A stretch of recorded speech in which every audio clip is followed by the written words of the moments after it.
नमः हरे हराय नमः। हरे कृष्णा। आज हम भगवत गीता अध्याय 14 श्लोक नंबर 1 सीखेंगे। चलिए शुरू करते हैं। श्री भगवान उवाच परम भूय प्रवक्ष्यामि ज्ञानानं ज्ञानम् उत्तमं यज्ञात्वा मुनयः सर्वे परां सिद्धिम् इतो गतः। अब हम इसे धीरे धीरे बोलकर समझते हैं। श्री भगवान उवाच परम भूयः प्रवक्ष्यामि ज्ञानानां ज्ञानम् उत्तमं यज्ञात्वा मुनयः सर्वे परां सिद्धिम् इतो गताः। अब हम इसे फिर से गाते हैं। श्री भगवान उवाच परं भूयः प्रवक्ष्यामि ज्ञानानां ज्ञानम् उत्तमं यज्ञात्वा मुनयः सर्वे परां सिद्धिम् इतो गताः। अब हम समझते हैं भगवान श्री कृष्ण इस श्लोक में हमें क्या बता रहे हैं। भगवान ने कहा, अब मैं तुमसे समस्त ज्ञानों में सर्वश्रेष्ठ इस परम ज्ञान को पुनः कहूंगा, जिसे जान लेने पर समस्त मुनियों ने परम सिद्धि प्राप्त की है। हरे कृष्णा। चलिए अब हम महाप्रेम प्रभु जी से इस श्लोक के बारे में और अच्छे से समझते हैं। हरे कृष्णा जी। भगवान श्री कृष्ण परम दयालु है और उनकी दया का रूप हमें दिखता है ये भगवत गीता के ज्ञान के द्वारा।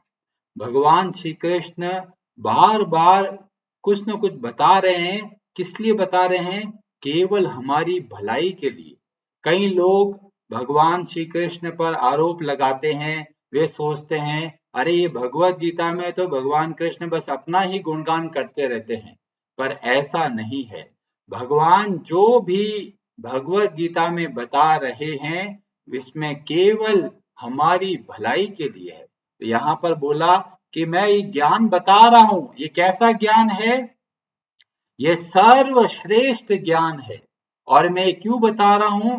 इसलिए इससे इसको समझकर सब लोग बड़े परम सिद्धि को प्राप्त हो सकते हैं। और इसका और लाभ अगले श्लोक में हमें देखने को मिलेगा।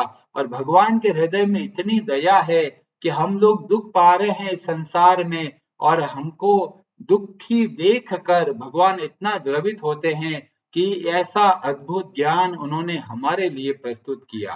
भगवान श्री कृष्ण के लिए बोला गया, हे कृष्ण करुणा सिंधु दीन बंधो जगतपते गोपेश गोपिका कांत राधा कांत नमोस्तुते। एक समुद्र में क्या मिलेगा आपको? समुद्र में मिलता है पानी। और यहाँ पर भगवान श्री कृष्ण के लिए बोला गया, हे कृष्ण करुणा सिंधु।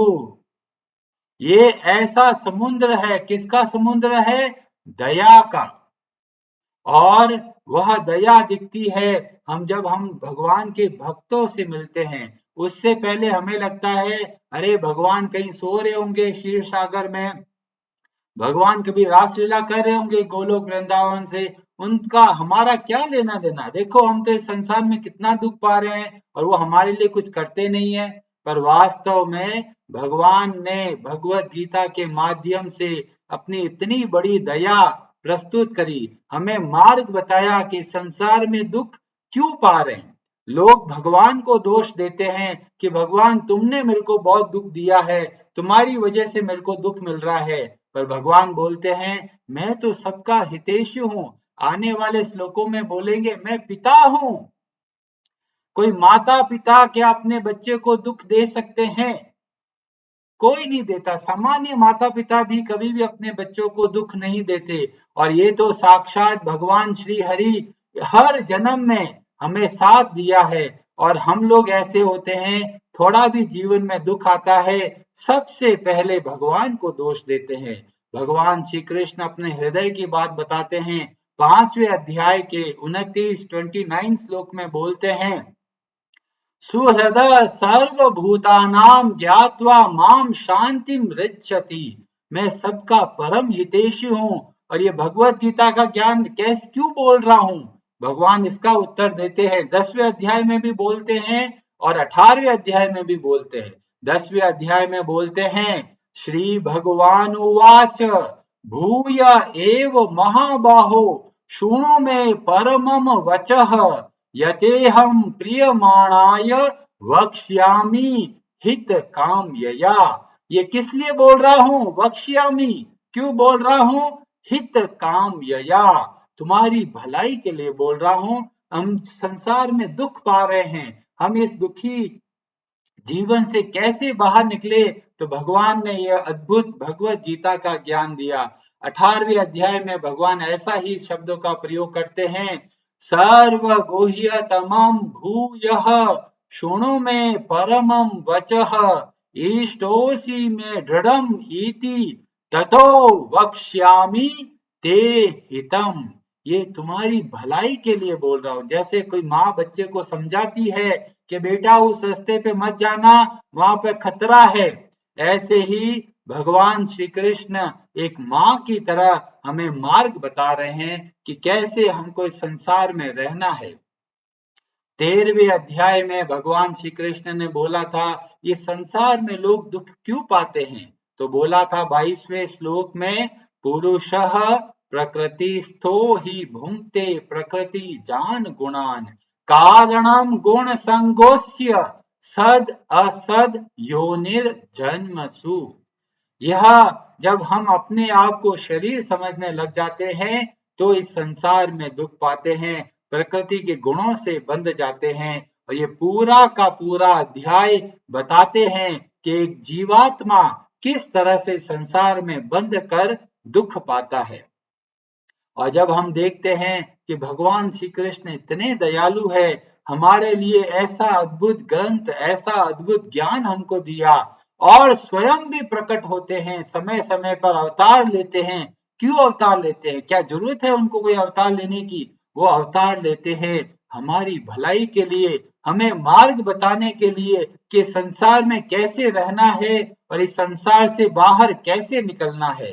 यह एक ऐसा दलदल है जिसमें हम खुद अपनी इच्छा से बंध गए, और जब हम इस संसार में फंस गए और दुख पाते हैं तो भगवान के हृदय में बहुत पीड़ा होती है कि बेचारा मेरे अपने दुख पा रहे हैं। और इसीलिए भगवान प्रकट होते हैं, अलग अलग रूपों में प्रकट होकर भक्ति का मार्ग बताते हैं। और तो और खुद अपने भक्तों को भेजते हैं हमारे जीवन में हमें मार्ग बताने के लिए, क्योंकि हम भटक गए। जैसे एक भयानक जंगल में अगर कोई व्यक्ति भटक जाता है और बेचारा ढूंढ रहा है बाहर कैसे निकलूं, और वहां पर भगवान के भक्त आके बोलते हैं ये रास्ता ऐसे जाइए, आप बड़े आराम से संसार के बंधनों से बाहर निकल सकते हैं। तो भगवान की कृपा हमें देखने को मिलती है भक्तों के माध्यम से।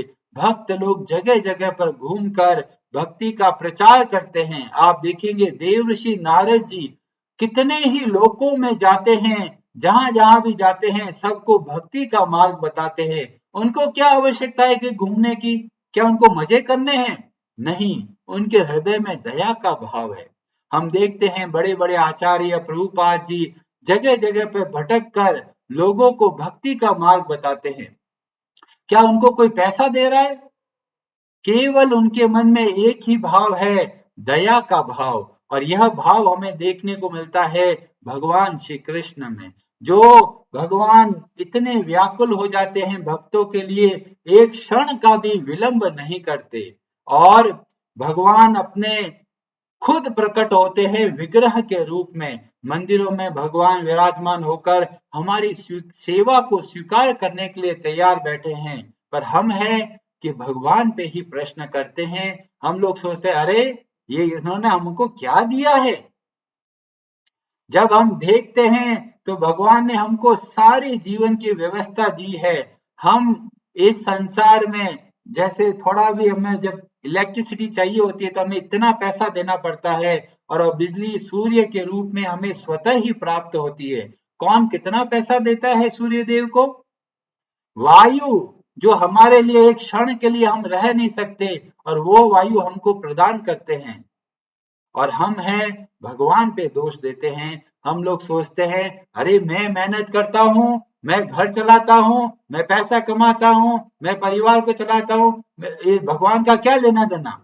अरे ये बुद्धि कहाँ से मिली, ये कार्य करने की क्षमता किसने दी, शरीर किसने डिजाइन किया, बुद्धि का विकास किसने किया, उस पे कोई ध्यान नहीं देता। बस मेरा शरीर है, मैं चाहूं जैसा करूंगा। पर वास्तव में जब हम भक्तों के संग में आते हैं तो हमें पता चलता है भगवान हमारे हितैषी है, हमारे परम हितैषी, एक माँ की तरह है। जैसे भगवान को बोला गया भक्त वत्सल, शरणागत वत्सल। वत्सल का मतलब होता है एक गाय और एक बछड़े के बीच में कैसा अपनापन है। गाय के बछड़े को बोलते हैं वत्स, और गाय के बछड़े का और गाय के बीच में कैसा संबंध है उसको बोला जाता है वात्सल्य। गाय अपने बछड़े को चाट कर साफ करती है, शुद्ध करती है, और इतना प्रेम है। गाय का प्रेम देखते हैं, गाय के बछड़े के लिए कितना प्रेम है। और ऐसा ही भगवान के लिए बोला गया शरणागत वत्सल और भक्त वत्सल। जिस तरह से माँ अपने बच्चे के लिए कितना प्रेम से कार्य करती है, ऐसे ही भगवान हमारे लिए कार्य करते हैं। और हम हैं सदैव भगवान को धोखा दिया है। जब भी बोला भक्ति करो जी, टाइम नहीं है हमारे पास ये काम है, हमारे पास वो काम है, परिवार को संभालना, उसको संभालना है। पर जब सब लोग साथ छोड़ देते हैं, पर फिर भी भगवान ने कभी भी अपना साथ नहीं छोड़ा है। जो जो शरीर में गए, हर शरीर में भगवान ने हमारा साथ दिया है। चाहे सुअर बन गए, चाहे मछली बन गए, चाहे मगरमच्छ बन गए, सबने हमारा साथ छोड़ दिया। शरीर ने भी हमारा साथ छोड़ा, पर भगवान ने कभी भी हमारा साथ नहीं छोड़ा। फिर हम क्यों ऐसा करते हैं, थोड़ा भी भगवान के नाम के लिए जब भी बोलते हैं अरे टाइम नहीं है, ये काम है, वो काम है। और भगवान यहाँ पर इतना प्रेम से हमें सिखाते हैं कि मैं ये रास्ता जो बता रहा हूं ये परम सर्वश्रेष्ठ ज्ञान है। और यहाँ पर बोला गया पुनः, पुनः का मतलब क्या है, मैं फिर बोल रहा हूं। ऐसा नहीं कि भगवान इरिटेट हो गए कि एक बार बोल दिया अब बार बार नहीं बोलूंगा। भगवान इतने दयालु है, वापस बोल रहे हैं कि अर्जुन अच्छे से समझो, ये मैं तुम्हारी भलाई के लिए बोल रहा हूं। अब कई लोग प्रश्न करेंगे अरे ये तो गुणों के बारे में तो भगवान ने पहले बोला ही नहीं, फिर यहाँ पे पुनः शब्द क्या क्यों प्रयोग किया। तो इसका उत्तर जब हम लोग इस श्लोक को आगे पढ़ेंगे तब हमें पता चलेगा कि भगवान पुनः शब्द का प्रयोग क्यों करते हैं। भगवान की वाणी बहुत अद्भुत है, बहुत गहराई है, हर एक शब्द का बहुत भारी अर्थ है। और यहाँ पर एक और शब्द का प्रयोग किया मुनयः, मुनि के बारे में बात कर रहे हैं। अरे ये मुनि कहाँ पे, अर्जुन तो बोलेगा मैं तो गृहस्थ हूँ। तो यहाँ पर ये ज्ञान का प्रकरण चल रहा है, और यहाँ पर ज्ञान के प्रकरण में जो ज्ञानी लोग सिद्धि के पीछे भागते हैं, तो भगवान बोलते हैं इस ज्ञान के द्वारा मैं परम सिद्धि प्रदान कर सकता हूँ। छोटी छोटी सिद्धियों से हमें संसार के बंधनों में फंस जाएंगे, पर परम सिद्धि है जब हम इस संसार के बंधनों से बाहर निकल सके। और इसलिए जब कोई वास्तव में आत्मज्ञानी बनता है तो पता चलता है भगवान कितने दयालु है।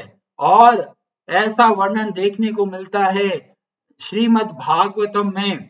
और वहां पर शौनक ऋषि प्रश्न करते हैं सूत गोस्वामी से कि श्रीमद् भागवतम का निर्माण हुआ, वेद व्यास जी ने लिखा बद्रिकाश्रम में, जो उसको बद्रीनाथ के नाम से जाना जाता है, और अपने पुत्र सुखदेव गोस्वामी को बताया।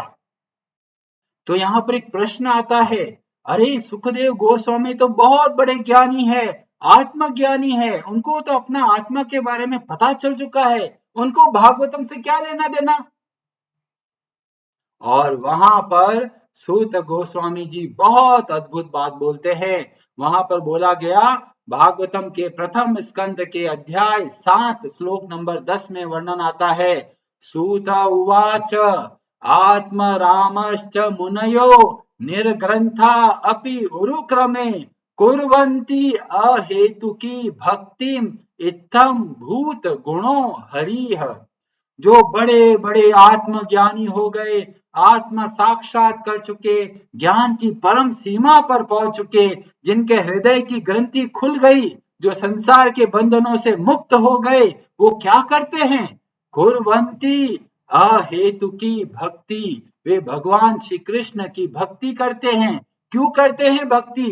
क्योंकि भगवान के जो गुण है वे बहुत दिव्य है, जिसमें सबसे प्रमुख गुण है जिसको बोला गया करुणा का भाव, दया का भाव। और यह जब भाव देखते हैं कि भगवान हमारे लिए इतना करते हैं, इतना तो कोई भी नहीं करता जितना भगवान करते हैं, और इस भाव को जब समझते हैं तो बहुत प्रेम से भक्ति करते हैं।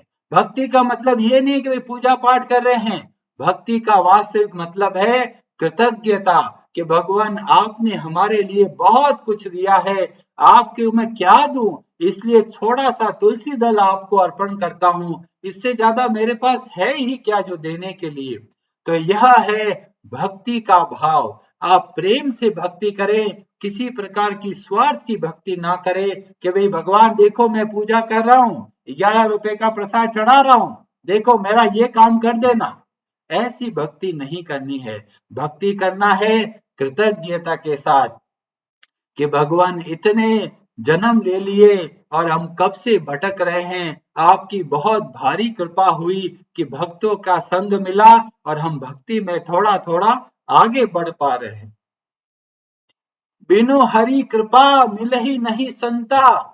बहुत बहुत पुण्य के बाद, बहुत भारी कृपा के बाद में हमें भक्तों का संग मिलता है और भक्तों के संग में हम भक्ति कर पाते हैं। हरे कृष्णा जी, आप सबका बहुत बहुत धन्यवाद। हरे हराये नमः।